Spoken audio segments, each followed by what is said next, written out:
복된 청년 예배 나온 모든 청년들을 주님의 이름으로 환영하고 축복합니다. 계속적으로 한파가 이어지다가 오늘 조금 날씨가 풀렸죠. 네, 오후에 조금 풀린 것 같은데 더욱더 기쁨으로 예배 자리에 나오는 우리 모든 청년들 되길 바랍니다. 우리 그런 의미에서 옆에 사람과 이렇게 인사하고 시작할까요? 함께 예배함이 기쁨입니다. 오늘 함께 나눈 하나님의 말씀은 야고보서 5장 1절에서 6절까지 말씀입니다. 야고보서 5장 1절에서 6절까지 말씀, 제가 가진 성경으로는 신약성경 375페이지에 있습니다. 제가 한 절, 우리 청년들이 한 절씩 교독하시고 마지막 절을 함께 읽도록 하겠습니다. 들으라 부한 자들아, 너희에게 임할 고생으로 말미암아 울고 통곡하라. 너희 금과 은은 녹이 슬었으며 이 녹이 너희에게 증거가 되며 불같이 너희 살을 먹으리라. 너희가 말세의 재물을 쌓았도다.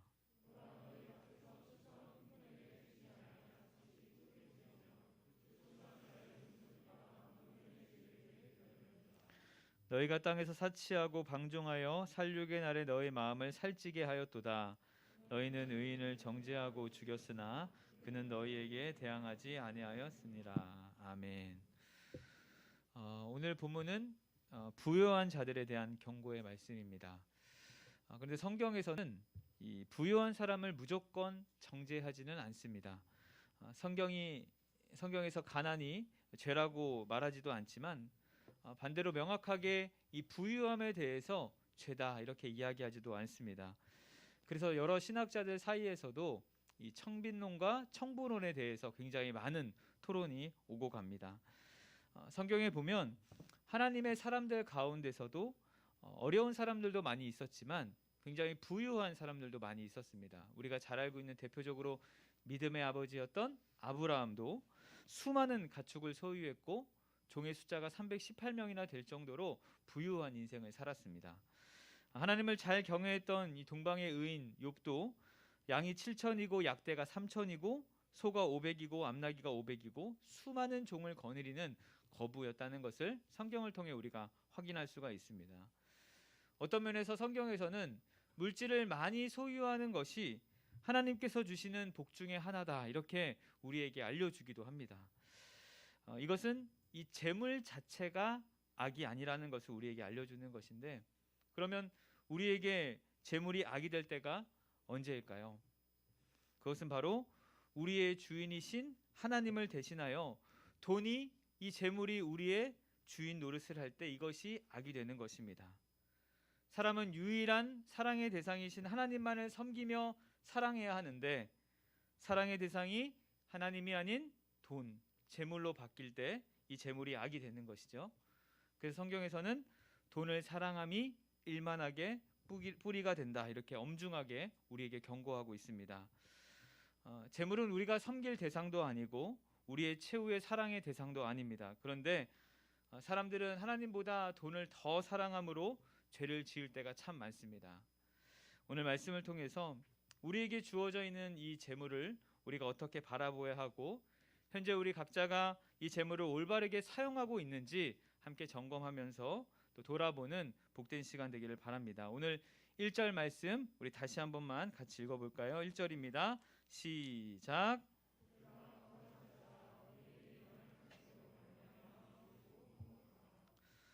오늘 본문에서도 이 지난 본문에서처럼 들으라라는 말로 이제 이 본문을 시작하고 있는데 보통 들으라 하는 것은 굉장히 강조하는 것을 의미합니다. 반드시 기억해야 하고 반드시 알아야 하기 때문에 너희들이 들어야 한다 이렇게 우리에게 설명하고 있는데, 우리에게 있어서 이 재물에 대한 이해를 반드시 해야 한다라는 것을 오늘 본문에서 시작해주고 있는 것입니다. 이 보통 야고보는 이 서신을 쓸 때 항상 사랑의 표현으로 내 형제들아 이렇게 불렀는데 오늘 본문에서는 이들을 향해 부한 자들아 이렇게 부르고 있습니다. 어떤 특별한 대상에 대한 이 경고의 말씀이다 이렇게 볼 수가 있는데, 이 2절부터 이어지는 말씀을 잠깐 살펴보니까 이들이 그릇된 방법으로 부자가 되었고 또 그 부를 잘못 사용하는 사람들로 이렇게 여겨집니다. 이들은 돈과 물질을 그들의 인생의 가장 핵심적인 가치로 생각하는 어떻게 보면 물질주의자들이었습니다. 오늘 본문에서 나오는 이 부한 자들은 돈을 버는데 일평생 그의 인생을 허비하고 한평생 그 모든 삶을 다 돈을 버는 데만 소모하는 그런 자들입니다. 하나님께서 기뻐하지 않는 방법으로 또 돈을 벌고 그것을 바로 쓰지도 못하면서 자신만을 위해 사용하는 자들을 향해서 부한자들아 이렇게 부르고 있는 것이죠. 이런 자들은 반드시 통곡하고 울고 슬퍼할 날이 올 것이다 이렇게 우리에게 말씀하고 있습니다.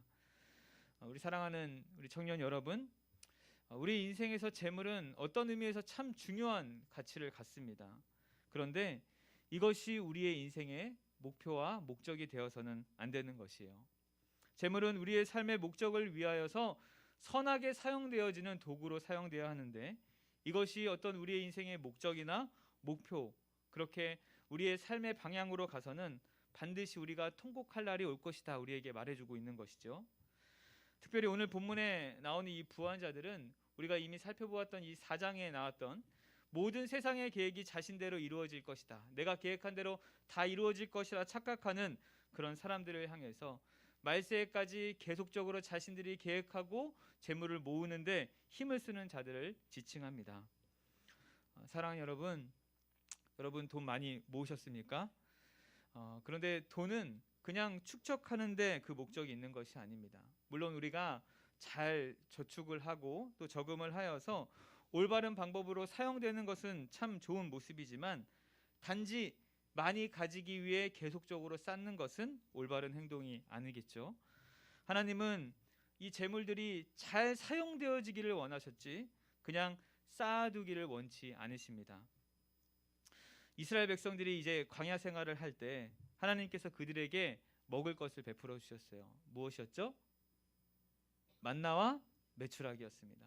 이 메추라기는 하늘에서 내리는 것이었습니다.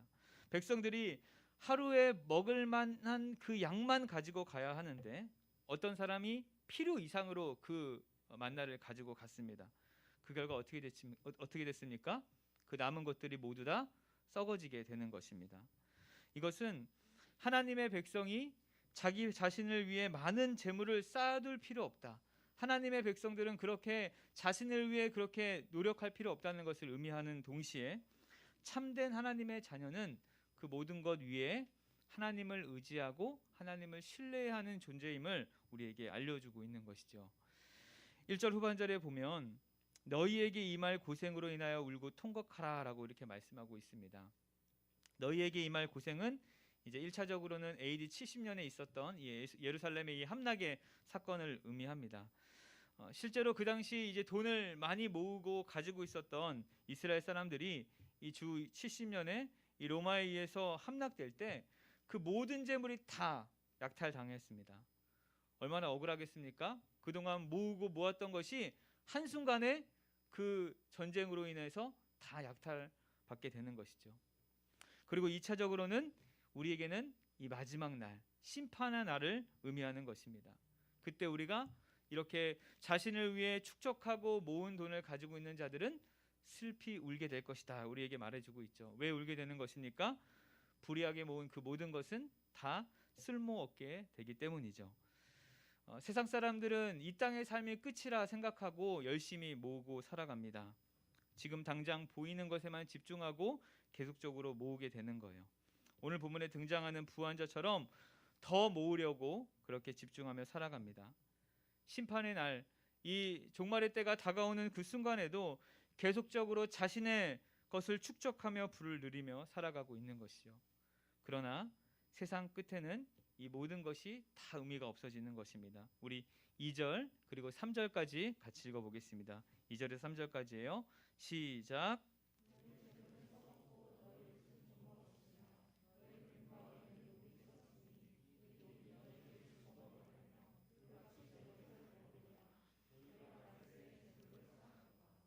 사랑하는 여러분, 우리에게 있는 이 재물은요, 축적하는 데 의미가 있는 것이 아니라 아름답게 사용하는 데 그 의미가 있습니다.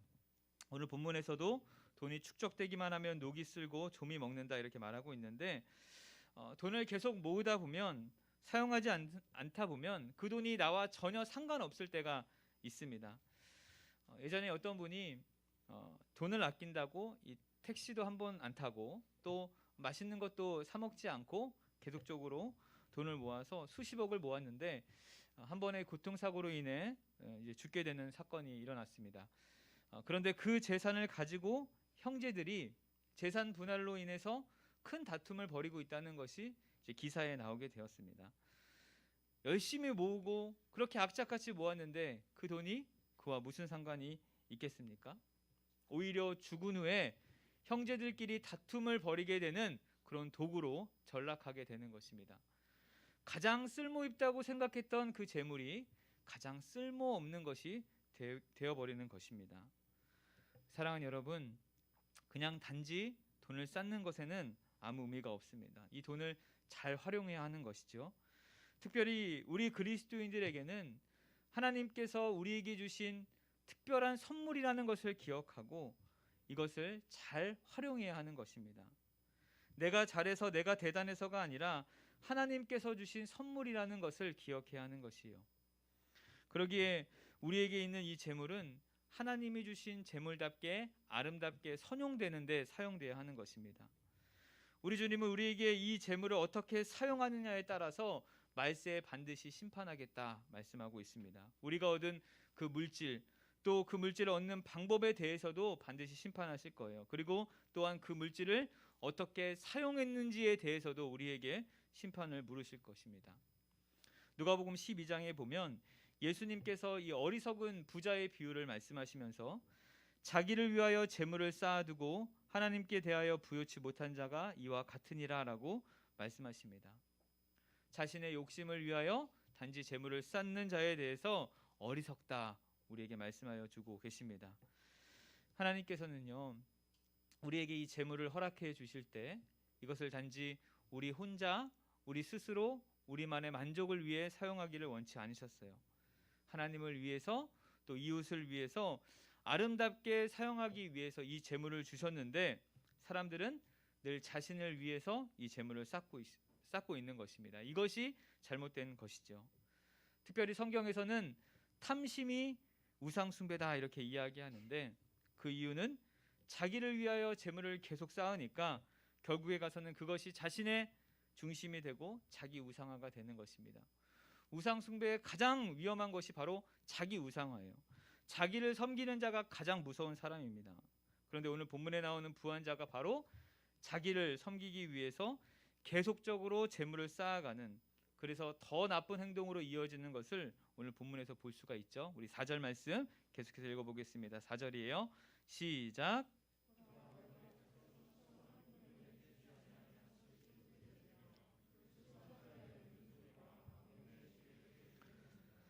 이에 부한 자들이 자신의 재물을 쌓기 위해 어떤 짓까지 하게 되냐면 바로 품꾼의 싹을 갈취하여서 재물을 쌓기 시작합니다. 이 당시 팔레스타인의 노동자들이 농사를 짓는 품꾼이 굉장히 많이 있었습니다. 하루를 벌어서 하루를 살아가는 자들이 참 많았어요. 하루라도 그 값을 얻지 못하면 온 가족이 참 배고픔에 빠져서 살아갈 수밖에 없는 그런 자들이 많이 있었습니다. 그런데 부한 자들은 바로 이런 노동자의 품삯을 주지 않고 이렇게 갈취하고 있는 모습을 우리에게 보여주고 있는 것이죠. 오늘 말씀은 단지 재물 많은 것을 이제 지적하는 것이 아니라 재물이 많고 풍족함에도 더욱 자기를 위해 계속적으로 불을 쌓는, 마땅히 도와야 할 그 어려운 상황에 놓인 사람들을 보고 있음에도 계속적으로 자신을 위해 불을 쌓아가는 그런 불의한 부자들에 대해 주시는 말씀이에요. 우리는 이 재물을 쌓는 과정도, 또 버는 과정도, 또 쓰는 과정도 모든 면에서 진실해야 하는 것입니다. 우리 그리스도인은 자기 혼자만 생각하는 존재가 아니기 때문이에요. 종교개혁자 칼빈이 이런 말을 했습니다. 자신의 노동을 위하여 우리에게 빵을 공급해주는 사람들이 부족함으로 인하여 수척해져야 한다는 것보다 더 비열한 짓이 있을 수 있을까? 그럼에도 불구하고 이 끔찍한 일을 어디에서나 볼 수 있다. 이는 많은 인간들이 단지 자기의 이익을 위해서 살고 있기 때문이다. 종종 여러 그리스도인들 중에 크게 사업을 성공하신 뭐 장로님이나 또 집사님들을 보게 됩니다. 많은 헌금을 하면서 하나님을 위해, 하나님의 나라를 위해 아낌없이 이렇게 쓰시는 또 헌신하는 모습을 보면 참 존경스러운 마음이 들게 됩니다. 이 부정이 판치는 이 시대 속에서 그렇게 신앙을 지키면서 사업을 이어가는 것이 쉬운 문제가 아니기 때문이죠. 그래 종종 그렇게 겉으로는 굉장히 아름다운 모습, 훌륭한 모습처럼 보이지만 회사 안에서는 사장의 권력을 행사하며 근로자를 좀 힘들게 한다라는 어떤 많은 기사들도 보게 됩니다. 예수님을 믿는 사람들이 합당하게 사업을 해서 큰 이익을 얻고 많은 돈을 얻는 것 너무나도 좋은 모습이에요. 그래서 다른 사람들을 섬기고 또 교회를 섬기는 것이 참 좋은 모습입니다. 그런데 다른 사람들에게 피해를 주면서까지 종업원의 노동을 착취하면서까지 돈을 벌어서 헌금을 하고 다른 사람을 돕는 것은 주님이 전혀 원하시지 않는 모습일 것입니다. 아무리 많은 돈을 번다고 해도 이 돈을 버는 과정도 우리는 아름다워야 하는 것이에요. 아무리 많은 돈을 얻기 위해서 내가 모든 일을 할 것이다 라고 이야기하는 이 시대 속에서 우리는 올바른 방법으로 이 올바른 행동을 통해서 돈을 얻어야 하는 것이죠. 사랑하는 여러분, 구약 성경에 보면은 하나님께서는 가난한 사람들의 싹을 받을 날만 기다리기 때문에 품꾼의 싹을 절대로 미루지 마라 이렇게 우리에게 말씀하여 주십니다. 이것은 우리는 어떠한 위치와 어떠한 상황 속에서도 예수님처럼 종의 마음을 가지고 사람들을 바라보기를 원하시는 하나님의 마음을 우리에게 알려주시는 것입니다. 우리 주님은 근본 하나님의 본체이시면서도 우리를 위해 이 땅에 오신 분이십니다. 십자가를 지셨어요. 그 누구보다 가장 높은 위치에 있는 분이 가장 낮은 곳으로 오셨습니다. 그리고 끝까지 우리에게 보여주시는 본이 무엇입니까? 제자들의 발을 씻는 가장 겸손한 모습으로 우리에게 찾아오십니다. 아무리 높은 위치에 있어도 늘 섬기는 자세로 살아가는 것이 바로 예수님을 믿고 따라 살아가는 우리 그리스도인들의 모습인 줄 믿습니다. 오늘 본문은 우리가 이 땅에 이 재물을 사용함에 있어서 그리스도인답게 아름답게 사용하기를 원하고 있는 것이죠. 성경은 이 돈을 버는 과정의 중요성뿐만 아니라 돈을 쓰는 그 중요성도 우리에게 말씀해 주고 있습니다. 불의한 부자들은 재물을 모아서 쌓아두는 재미로 살았고 그리고 그 자체로 보람을 누렸습니다. 오늘 본문에 보니까 재물이 썩었고 옷이 좀 먹었다라는 그 말은 바로 사용하지 않고 계속적으로 모으는 것에만 집착했다는 것이에요. 심지어 녹이 쓰지 않는다는 음과 금에도 녹이 쓸 정도로 모으기만 한 것입니다. 자기가 가지고 있는 것을 모두 가지고 있기만 했지 절대로 사용하지 않는 그런 자기 만족의 삶을 우리에게 보여주는 것이죠. 그리고 마지막에 보니까 말세의 재물을 쌓았다. 오직 자신의 마지막을 위해서 그렇게 쌓아가는 것입니다. 우리 사랑하는 여러분, 돈을 잘 버는 것도 중요하지만 또 잘 쓰는 것도 중요합니다. 어떤 사람은 나중을 대비해서 많은 돈을 모으는 것이 가장 합당한 방법이다. 우리에게 그렇게 이야기합니다. 하지만 우리에게 주신 재물을 단지 모으는 것만이 방법이 아니에요. 이것이 아름답게 사용되어지고 선용되어져야 하는 것입니다. 반대로 어떤 사람은 남을 위해서 안 써도 자신을 위해서는 정말 아낌없이 쓰는 사람이 있습니다. 어떤 사람은 꼭 필요하지도 않는데 그것을 사게 되고 또 비싼 돈을 주고 구입한 돈이 처음에 구입한 그 모습 그대로 집안에 널브러져 있는 것도 보게 됩니다. 다른 사람들을 위해서 전혀 사용하진 않지만 자신을 위해서는 낭비하고 마음껏 쓰는 자들도 있다는 것이에요. 성경은 돈을 낭비하는 것도 죄다 우리에게 그렇게 기록하고 있는데 우리 5절 말씀 같이 읽어보겠습니다. 5절이에요. 시작.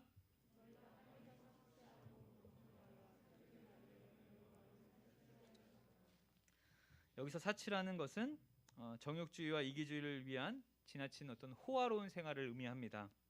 또 방종이라는 것은 헬라어로 에스파텔라라고 하는데 방탕한 생활을 의미합니다. 그러니까 이렇게 호화로운 생활을 하면서 방탕한 생활을 즐기는 거예요. 자신의 즐거움을 위해서 방탕하게 사는 것을 의미합니다. 이 땅에서 거듭나지 않는 사람들이 대부분 돈이 많이 생기면 하는 것이 무엇입니까? 방탕한 생활을 하는 거예요. 이 돈을 가지고 사치스러운 행동을 하고 또 호화스러운 생활을 하고 더욱더 정욕을 채우기 위해서 즐기려고 하는 것이 이 부자의 모습들입니다. 우리 사랑하는 여러분, 여러분은 여러분에게 있는 재물을 어떻게 사용하고 계십니까? 혹여나 아무런 생각 없이 그냥 돈을 축적하는 것에만 집착하고 있진 않습니까? 또는 자신의 쾌락을 위해 사치하고 방종하는데 이 재물을 사용하고 있지는 않으십니까?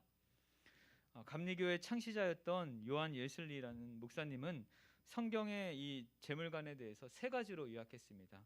첫 번째는 열심히 일하라. 두 번째는 열심히 저축하라. 세 번째는 하나님의 나라와 하나님의 의를 위하여 사용하라. 이 세 가지였어요. 여러분, 우리는 이 땅의 재물을 위해서 그냥 단지 돈을 버는 것에만 집착해서는 안 될 것입니다. 그냥 단지 저축하는 것에만 집착해서는 안 될 것이에요. 바로 이것이 아름답게 사용되기 위하여 우리가 나름 목적을 세우고 그렇게 방향을 세워야 하는 것이에요. 우리가 돈을 많은 버는 것도 너무나도 중요합니다. 그런데 그냥 버는 것이 목적이 되어서는 안 되는 것이죠. 열심히 일해서 돈 많이 번 것을 저축하는 것도 너무나도 중요합니다. 그런데 그냥 저축하는 것이 목적이 되어서는 안 되는 거예요. 이것이 어떻게 성경적으로 잘 사용되어질 것인가 늘 고민하고 생각하며 이 재물을 활용해야 하는 것입니다. 사실 우리에게 있는 이 재물은요, 우리가 노력해서 얻는 것이 아니죠. 아무리 내가 노력해도 하나님께서 허락해 주시지 않으면 얻을 수 없는 것입니다. 그러기에 우리는 늘 이 재물에 대해서 청지기적 삶을 살아야 하는 것이에요. 이 재물이 내 것이 아닙니다. 하나님께서 잠시 나에게 맡겨주신 것입니다라는 그런 청지기적 삶을, 청지기적 마음을 가져야 하는 것입니다. 그래서 이 맡겨주신 것을 지혜롭게 사용하는 것이 바로 우리의 모습이 되어야 하는 것이에요. 요한 웨슬리가 또 이렇게 말했습니다. 그의 신앙이 얼마만큼 성장하고 있는가 하는 것은 그가 물질을 어떻게 사용하고 있느냐 하는 것과 비례한다.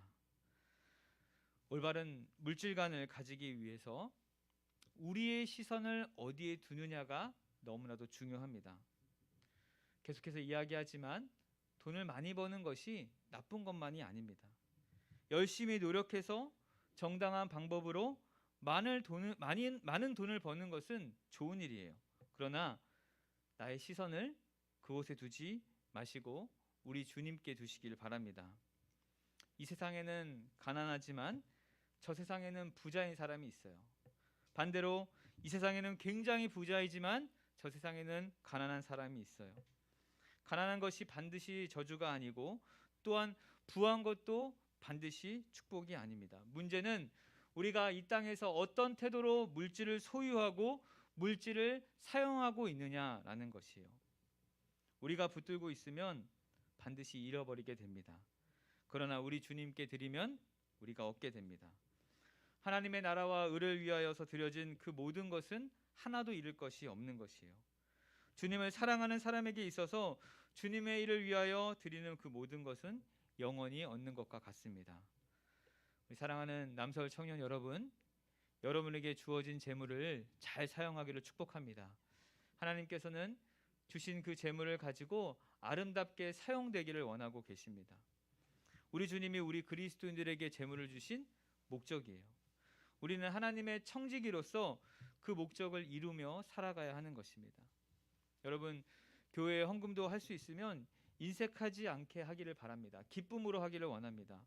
또한 남에게 대접하는 것도 기쁨으로 하시기를 원합니다. 열왕기상에 보면 이 엘리야가 사르밧 가부에게 음식을 대접하는 이제 장면이 나오게 됩니다. 사르밧 가부가 엘리야에게 음식을 받는, 대접을 받는 장면이 나옵니다. 엘리야가 이제 성문에서 만난 여인에게 이렇게 물과 음식을 요청하는데 그때 이 가부가 가진 음식이 겨우 딱 한 끼를 태울 수 있는 아주 가루 한 움큼과 기름 조금뿐이었습니다. 여인은 이제 그것을 마지막 식사를 하고 나서 그 아들과 이제 죽을 결심을 하던 참이었는데, 그런데 가부가 내게 음식을 주게 하라라는 이 말씀을 가지고 엘리야가 여인에게 그 음식을 요청합니다. 그러자 여인이 믿음으로 엘리야에게 이 음식을 주는 장면이 나오게 돼요.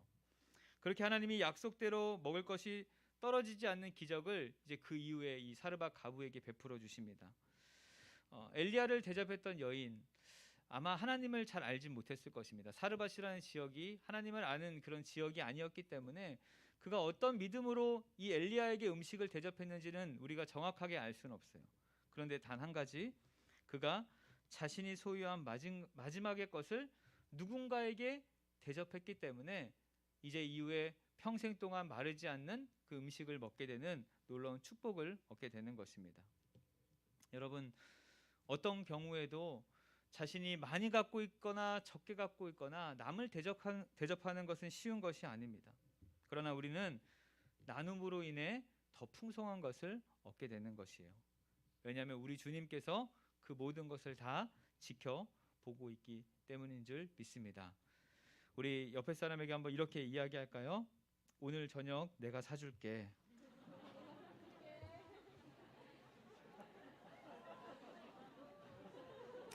갑자기 기분이 좋아지죠? 여러분, 가지려고 하기보다 가진 것을 다른 사람들과 나누며 살아가는 저와 여러분 되기를 축복합니다.